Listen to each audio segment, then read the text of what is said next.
नहमदु व नुसल्ली अला रसूलिहिल करीम अम्मा बाद फ़अऊज़ु बिल्लाहि मिनश शैतानिर रजीम बिस्मिल्लाहिर रहमानिर रहीम रब्बि इश्रह ली सदरी व यस्सिर ली अमरी वहलुल उक़दतम मिन लिसानी यफ़क़हू क़ौली आमीन या इलाही आमीन।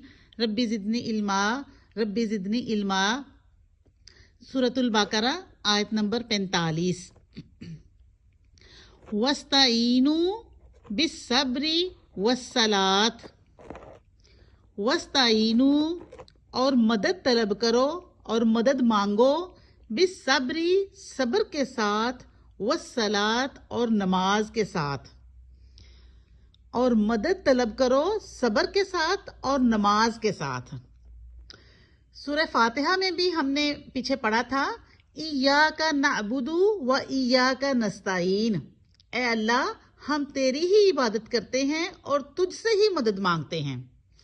इबादत के लिए भी अल्लाह की मदद जरूरी है, आसान नहीं है। इबादत करना यानी सब्र और नमाज आसान नहीं है, उसके लिए मदद मांगना अल्लाह की वो भी जरूरी है। जहां गलती हो वहां फौरी तौर पर अल्लाह की तरफ रजू किया जाए। और यहाँ आप देखें कि नमाज से पहले सब्र का हुक्म आया है। और सब्र क्या है? अपने नफ्स को बुराई से रोकना, अपने आप को कंट्रोल करना। जहां पता चले कि ये काम मेरे अल्लाह की मर्जी के खिलाफ है, वहां अपने आप को खींच लेना कि ये नहीं करना।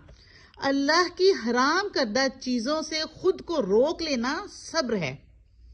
सब्र के लिए भी अल्लाह की मदद चाहिए कि बाज़ औक़ात सब्र करना आसान नहीं होता, सब्र करना मुश्किल हो जाता है।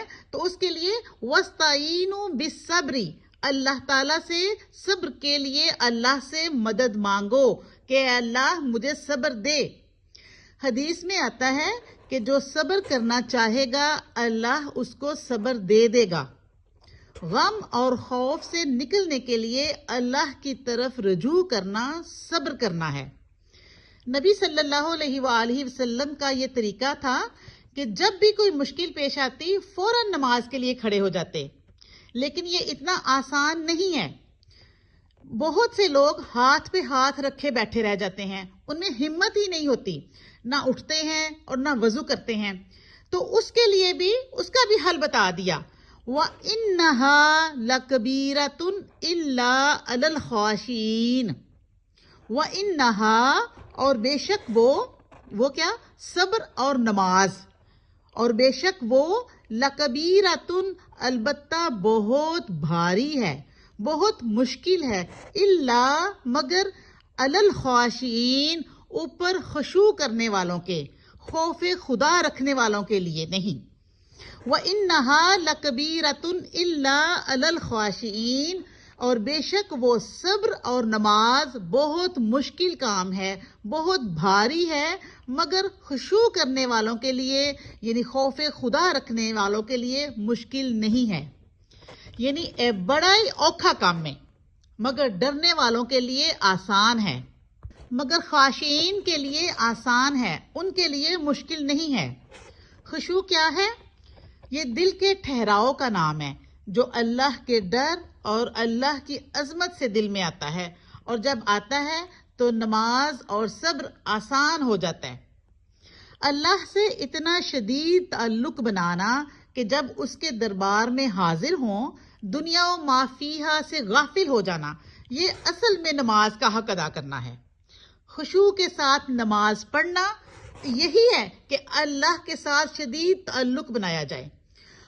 अगर हम वाकई चाहते हैं कि नमाज में खुशू हो, तो उसके लिए जरूरी है कि हम पहले अपने दिल को अल्लाह की तरफ लेके जाएं।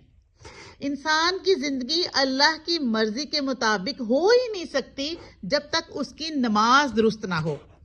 तो उसके लिए अल्लाह ताला ने जब कहा है वस्ताईनु बिस्सब्री, तो साथ ही कहा है वस्सलात। तो यहाँ पे सब्र और नमाज दो चीजों का हुक्म है कि दोनों चीजें भारी हैं, मगर खाशीन के लिए, उनके लिए आसान हैं। तो नमाज जो है वो एक टेस्ट है अपना ईमान नापने के लिए, जैसे एक थर्मामीटर अपना टेम्परेचर चेक करने के लिए होता है। ऐसे ही हम कैसे मुसलमान हैं ये चेक करने के लिए अपनी नमाज को टेस्ट कर लें جب کوئی بیمار ہوتا ہے تو بلڈ ٹیسٹ کیا جاتا ہے جس سے پتہ چل جاتا ہے کہ کیا بیماری ہے. ایسے ہی ہر کسی کو اپنی نماز کا جائزہ لے لینا چاہیے کہ کیا وہ واقعی صحیح نماز پڑھ رہا ہے، کیا وہ وقت پر ہے، کیا وہ خشوع سے ہے، کیا وہ سنت کے مطابق ہے، جس طرح اللہ اور اس کے رسول صلی اللہ علیہ وآلہ وسلم نے حکم دیا اس کے مطابق ہے. تو خاشعین ہی نماز کا حق ادا کر سکتا ہے. تو اس آیت سے ہمیں پتہ چلا کہ صبر اور نماز کے لیے اللہ کی مدد طلب کرو، کہ یہ بہت مشکل کام ہے، کہ صبر اور نماز ایک مشکل کام ہے مگر خاشعین کے لیے آسان ہے. اللہ تعالی ہمیں خشوع خضوع سے نماز پڑھنے کی توفیق دے اور صبر کے لیے ہماری مدد کرے. آمین. السلام علیکم ورحمۃ اللہ وبرکاتہ.